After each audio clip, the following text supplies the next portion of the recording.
Hey everybody, it's Patrick Grosser with Fathom Realty, and this is your Cincinnati real estate market update for week 2 of 2021.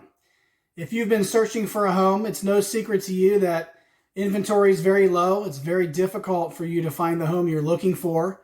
And unfortunately, when you do find a home that you like, it's hard for you to win that home because you may be in a multiple offer situation. So in a minute here, I'm going to walk you through a couple steps you can take to get notified quickly of new listings that hit the market, to get your showing scheduled first, get your offer in first before other buyers. And if you're thinking about selling your home, I'm sure you've heard that it's the hottest market we've seen ever, not only in America, but here in the greater Cincinnati area. And there's never been a better time to sell your home quickly and to sell for top dollar. But unfortunately, you may have heard that it's easy to do this. Obviously, it's easier because the market is in your favor, but it's definitely not easy. And there's things that you need to do to make sure that you're achieving your goal of selling quickly for top dollar. And I'll walk you through those here in a minute as well. Whether you're a buyer or a seller in this market, you need to understand what's going on in the market. So I'm going to share some data with you that I've pulled from the MLS here this past week, and we're going to compare it to the same week last year.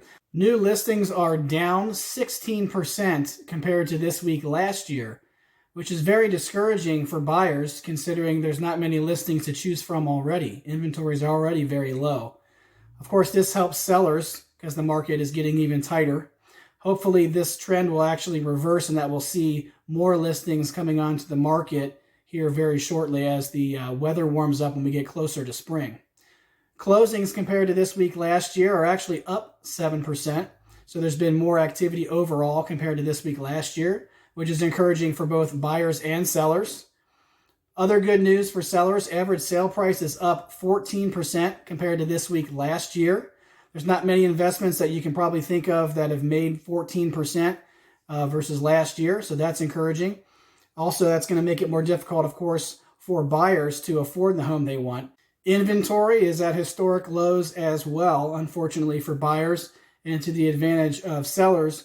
We're still under 2 months worth of inventory, which is about 4 months short of what we need in order to have market equilibrium, which is where buyers and sellers have equal leverage. So it's still very much a seller's market. Again, if you're looking to buy a home, it's difficult, but here's a couple tips that can help you rise to the top to beat out the competition with other buyers.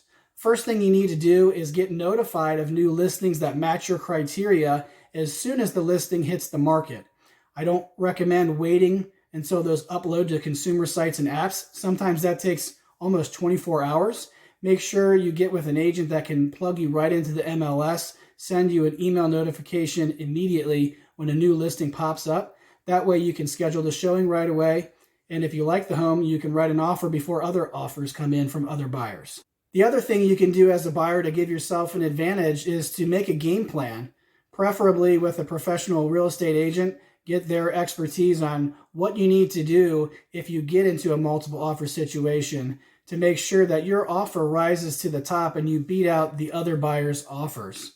There's a couple different strategies that I employ with my clients, and they have great success with that. If you're interested in that or more information in general on the buying process, click the buyer's link in the description. If you're thinking about selling your home right now, you need to take advantage of the hot market and get top dollar as quickly as possible. So I recommend a few things.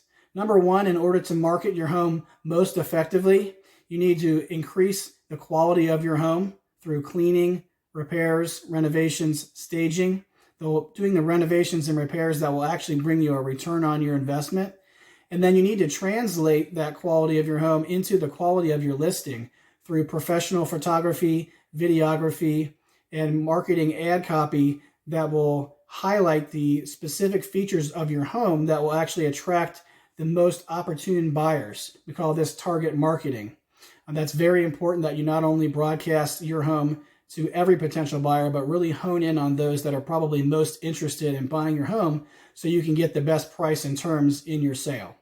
Once you get under contract, you need to understand the rest of the process, the inspection contingency, where you're going to get an inspector taking a thorough look at your home, all of its flaws, writing a report for the buyer and the buyer's agent to review, and the buyer's going to request some repairs. you need to know which of those repairs are legitimate and which of them the buyer may be willing to move forward without, and it can save you some money that way as well.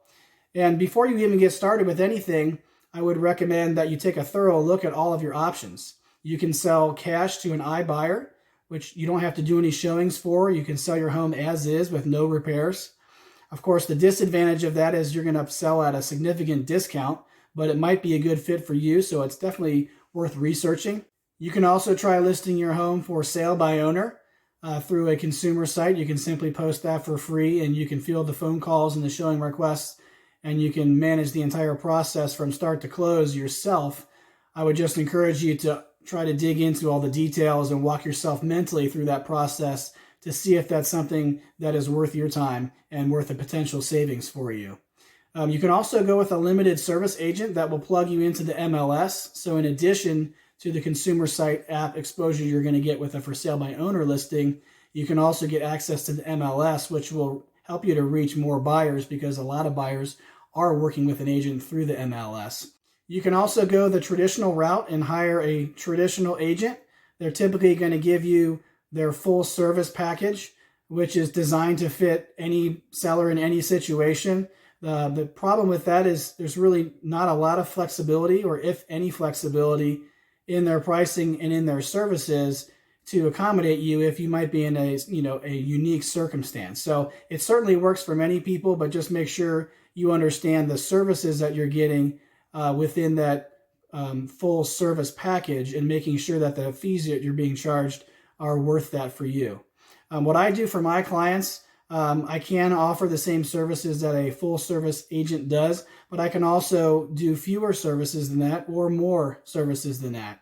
You can also pick and choose from a menu of services that I offer my seller clients, and you can pick and choose the ones that work for you, and you can discard the ones that don't. So essentially, you choose from a menu of services and you only pay for what you need.